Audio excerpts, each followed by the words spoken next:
这最近啊，真的是又被雨神附体了，这怎么走到哪下雨呀？这出来10多天了，也接不到回广州的单，本来就已经很烦了，这天天下雨，整的心情是更烦了。也不知道是因为着急上火还是咋的，长了好多痘，这个就是挤痘痘都给它挤淤青了。好不容易搞了一张去厦门的单子呀，不过开心不过3秒，怎么厦门也在下雨呀？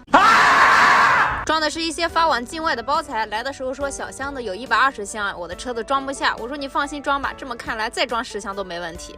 我前2天还看到评论有网友说呀，拉这么点东西够运费吗？我们的运费呢，并不是由货物的价值而决定的。就比如说我拉一车黄金跟拉一个螺丝钉，我走的是相同的路，那么运费都是一样的。还有就是拉货的多与少的问题啊，像我们去拉货，要么是考虑重量问题，要么考虑体积问题。就打个比方说吧，1吨棉花跟1吨铁，那我的车只能装下那1吨铁。虽然棉花也是1吨，重量是没问题，但是它的体积大，我的车子是装不下的呀。做这行久了呀，你就会发现，真的是世界之大无奇不有。像我这个车呀，拉过几十万的古董，10几万的摩托车，还有一封文件，甚至1张纸，跑个几百公里去给他送过去。我上次在广州还拉过10几个手机壳送到深圳去，跑了200-300公里嘛。我也很纳闷，我当时还以为遇到假单了呢，还是未支付的。我到地方才知道，那个手机壳还是未上市的，全县就等着这个来开模打板呢。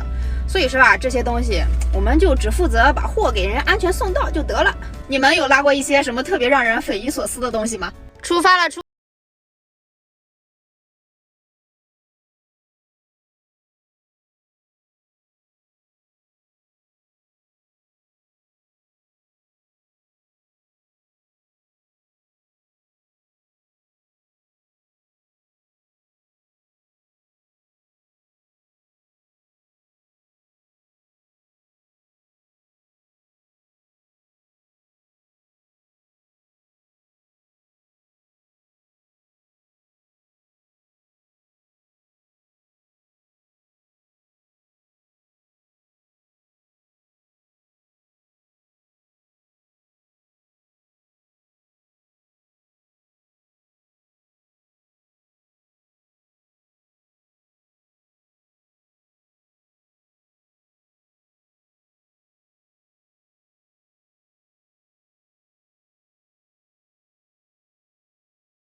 说出来也让我参考参考。